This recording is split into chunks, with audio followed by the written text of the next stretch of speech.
अस्सलाम वालेकुम दोस्तों, कैसे हैं आप सब लोग। उम्मीद है सब ठीक होंगे। तो हमारी आ रही है बकरा ईद, और बकरा ईद पे सबसे पहले जो मुश्किल पेश आती है वो कलेजी के लिए आती है। मुश्किल कह लें आप या खुशी कह लें।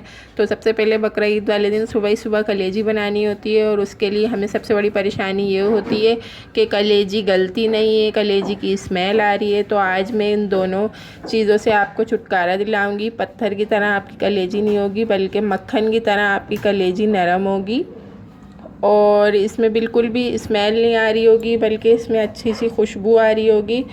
तो स्मेल दूर करने के लिए सबसे पहली जो हमारी टिप है मैं वो आपको बता दूं। मैंने यहाँ पर ये कलेजी साफ़ पानी से, सादे पानी से पहले अच्छी तरीके से धो ली। इसका सारा ब्लड ख़त्म कर दिया मैंने कलेजी में से। और अब जो है इसकी स्मेल दूर करने के लिए ये 1 टेबल स्पून लहसुन अदरक का पेस्ट है, ये मैंने इसमें डाल दिया है। और अब मैं इसे अच्छी तरीके से इस पेस्ट में, और इसमें से जो है बिल्कुल स्मेल कलेजी में से ख़त्म हो जाएगी। अब हम चलते हैं कलेजी की रेसिपी को रेडी कर लेते हैं।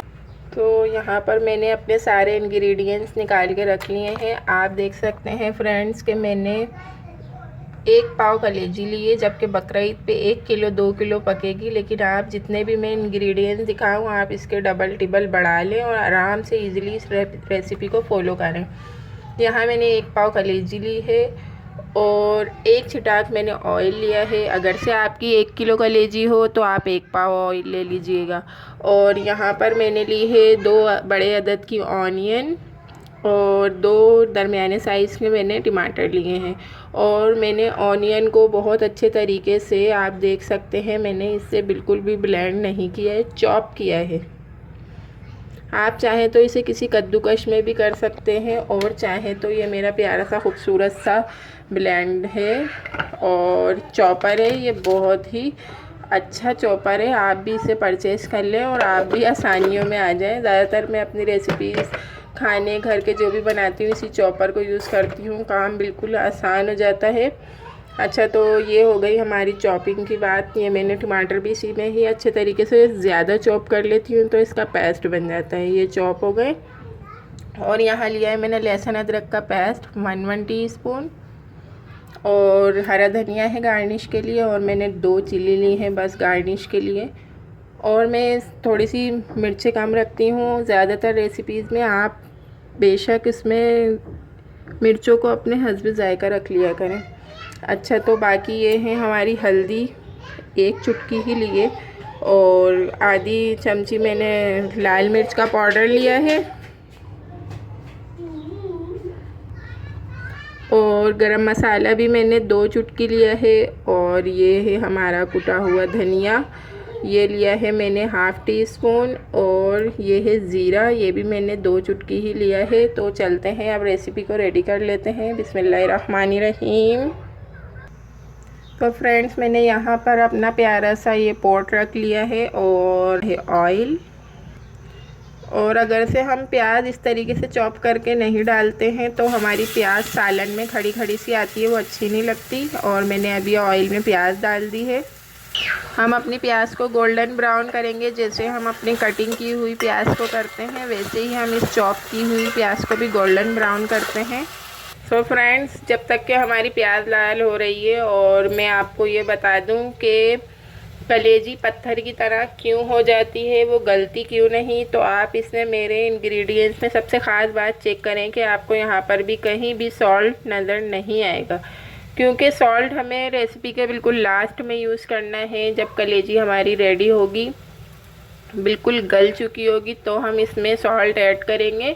तो फ्रेंड्स, आप देख सकते हैं यहाँ पर मैंने अपनी प्याज बड़ी खूबसूरती से गोल्डन ब्राउन, और ये मैंने अच्छी तरीके से दोबारा वॉश कर ली। इसमें से लहसुन अदरक का पेस्ट हटा दिया स्मेल के साथ। बस हम इसे प्याज में अच्छी तरीके से चलाकर अब हम इसमें अपना लहसुन अदरक का पेस्ट ऐड कर देंगे।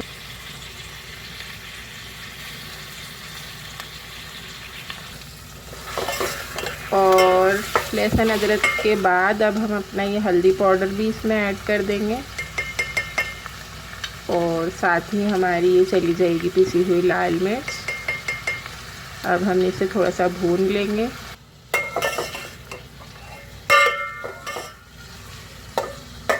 ये 5 मिनट मैंने लहसुन अदरक के साथ भून लिया है और अब इसमें मैं अपने ये टमाटरों का जो मैंने पेस्ट बनाया है, इसे पीसा नहीं है, बस चॉप किया है, ज़्यादा चॉप कर लिया है और इसे भी मैं भून लूँगी। और फ्रेंड्स, पिसी हुई लाल मिर्चें कुछ ज़्यादा ही कम हो गई थी, तो मैं इसमें हाफ़ टेबल स्पून और शामिल कर रही हूँ। बच्चों की वजह से बस मैं थोड़ी सी कम डालती हूँ, लेकिन इसमें कुछ ज़्यादा ही कम लग रही थी मुझे। आप अपने जायके के मुताबिक मिर्चें लिया करें, मेरी रेसिपीज़ में थोड़ी कम होती हैं मिर्चें। अच्छा, मैं इसे टमाटरों के साथ अच्छी तरीके से थोड़ा सा भून लूँगी और हम इस मसाले को इतना भूनेंगे, टमाटरों को और प्याज वगैरह को, कि जो पानी पानी है ये ख़त्म हो जाए और तेल रिलीज़ होने लग जाए, ऑयल नज़र आने लग जाए। 5 से 8 मिनट में इस तरीके से भून जाएगा ये। तो दोस्तों, आप देख सकते हैं कि कलेजी में से पानी बिल्कुल ख़त्म हो चुका है जो टमाटरों ने और प्याज ने रिलीज़ किया था। अब यहाँ पर ऑयल सा नज़र आ रहा है, तो हमारी ये अब मसाले भून चुके हैं कलेजी के साथ। अब हम जो बाकी के हमारे 3 ड्राई मसाले रहते हैं, गरम मसाला, धनिया पाउडर और ज़ीरा पाउडर, ये मैं इसमें ऐड कर दिया मैंने और अब हम इसे मिक्स कर लेंगे। और अब मैं इसमें ये जो है 1 प्याली, बस मैं इसमें इतना ही पानी ऐड कर रही हूँ, ये गल भी जाएगी। हमें यहाँ 10 मिनट गुज़र चुके हैं और माशाल्लाह से आप कलेजी का लुक देख सकते हैं कि ये अच्छी तरीके से पक रही है। हम चेक कर लेते हैं ये गल गई कि नहीं। तो आप ये देख सकते हैं ये बिल्कुल अच्छी तरीके से गल चुकी है कलेजी और अब हम इसको अच्छी तरीके से भून लेंगे। तो जब हमने चेक कर लिया कि बिल्कुल हमारी कलेजी गल चुकी है, तो अब हम इसमें हस्बे जायका सॉल्ट डाल देंगे। और सॉल्ट जब ही डालना है जब आप चेक कर लें कि कलेजी गल चुकी है, नहीं तो ये पत्थर की तरह ऐंठ जाती है, आपको पता है।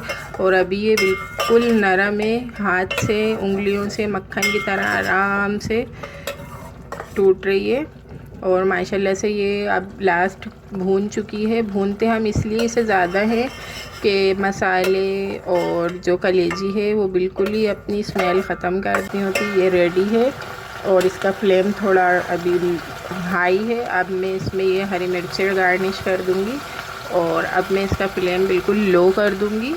अब 5 मिनट ढक्कन ढककर इसे हम रख देंगे। और माशाल्लाह से आप देख सकते हैं मेरे अल्लाह की शान, उसकी रहमतें, उसकी बरकतें जो उसने हमारे खानों में दी, हमारे हाथों में। तो फ्रेंड्स, आप लोग बकरा ईद पे इस रेसिपी को ज़रूर फॉलो करें और मुझे दुआओं में याद रखें और मिलते हैं नेक्स्ट वीडियो के साथ। तब तक के लिए अल्लाह हाफिज़।